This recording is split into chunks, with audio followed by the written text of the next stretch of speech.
Hello everyone, কেমন আছো সবাই? আশা করি সবাই সুস্থ আছো, ভালো আছে। আর আমি বানাচ্ছি আজকে খাসির মাংস। দেখো এই গোপাল তেলটা আমি ঢেলে দিয়েছি কড়াইয়ে, আর তেলটা আমার গরম হয়ে গেছে। এবার দিয়ে দেবো আমি ফোড়ন। দেখো ফোড়নে আমি রেখেছি শুকনো লঙ্কা, গোটা গরম মশলা, জিরে আর তেজপাতা। তারপরে দিয়ে দেবো কাটা পেঁয়াজটা।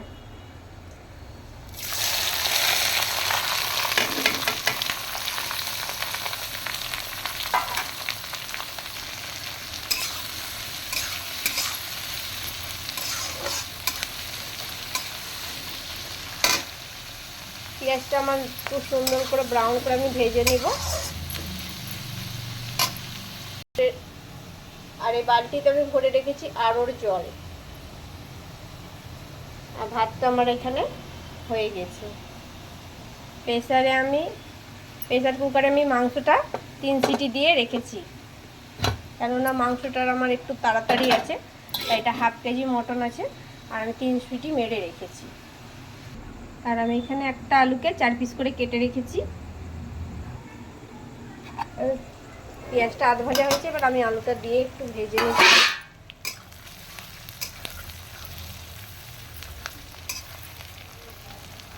তারপর আমি মিক্সারে বেটে রেখেছি মশলা।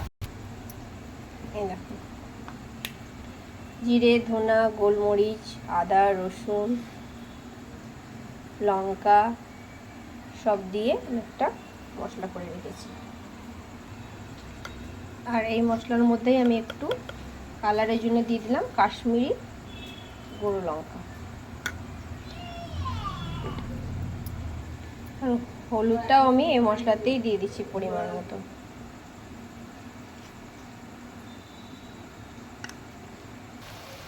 আর পেঁয়াজটা আমার এবার হয়ে এসছে, ব্রাউন হয়ে এসছে। এবার আমি দিয়ে দেবো মশলাটা।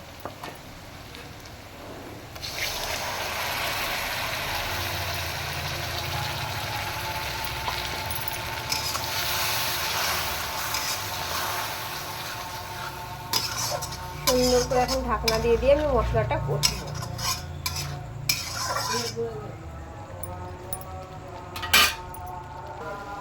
মশলাটা আমি ঢাকনা দিয়ে দিয়ে কষবো।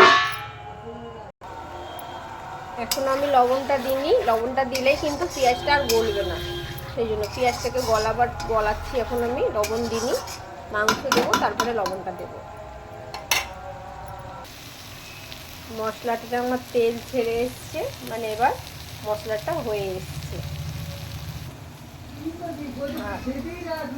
মাংসের জলটা আমি একটু পরিয়ে নিই।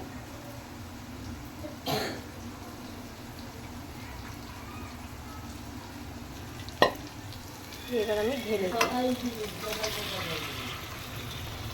মশলাটার সঙ্গে। এবার আমি কষবো।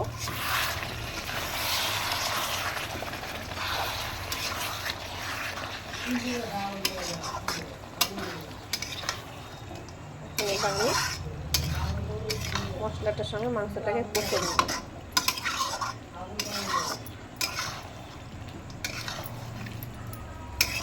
ঢাকনা দিয়ে দিয়ে আর এবার আমি দিয়ে দেবো পরিমাণ মতন লবণ।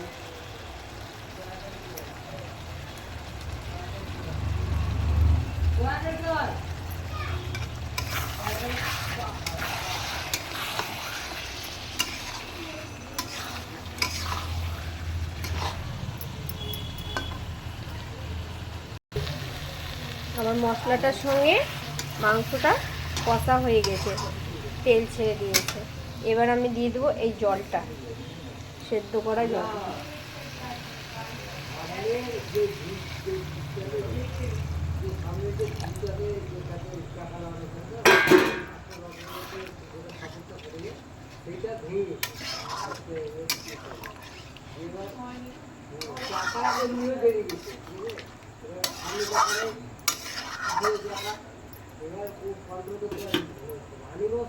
জলটা আমি দিয়ে দিলাম,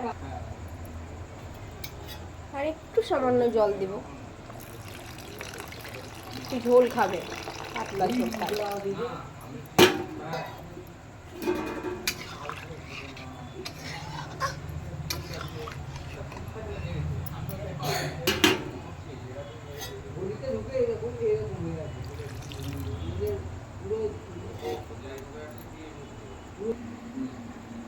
তারপরে দেখো আমি বাড়িতে গোটা গরম মশলা করে রেখেছি, প্যাকেটবেলা ইউজ করি না, নিজের হাতের ইউজ করি। আর মাংসটা আমি একটু দিয়ে দেব, অল্প মাত্রাতেই দেব। দিয়ে আঁচটাকে আমি কম করে দিলাম গ্যাসের, হালকা একটু 4 মিনিটটা ধিমি আছে থাকবে, তারপরে হয়ে যাবে আমার মটন খাসির মাংস রেডি। আর আমার খাসির মাংসর ফাইনাল লুক এটাই হবে। আর আমি করে দিলাম গ্যাসটা এবার বন্ধ। তারপরে আমি খাবারটা করব এই ক্যারিগুলোনে প্যাক। আর এখন আমার ঢুকছে কল, সেই জন্য আমাকে ব্লগিং এখানেই শেষ করতে হবে, যেহেতু আমার বুঝতেই পারছো। Bye, take care. ভালো লাগলে লাইক, কমেন্ট, সাবস্ক্রাইব, ফলো নিশ্চয়ই দিবেন। আপনার একটা ফলোতে किसी का ज़िंदगी संवर सकता है, तो वो फॉलो वो सब्सक्राइब आप ज़रूर करें। Bye, take care, bye.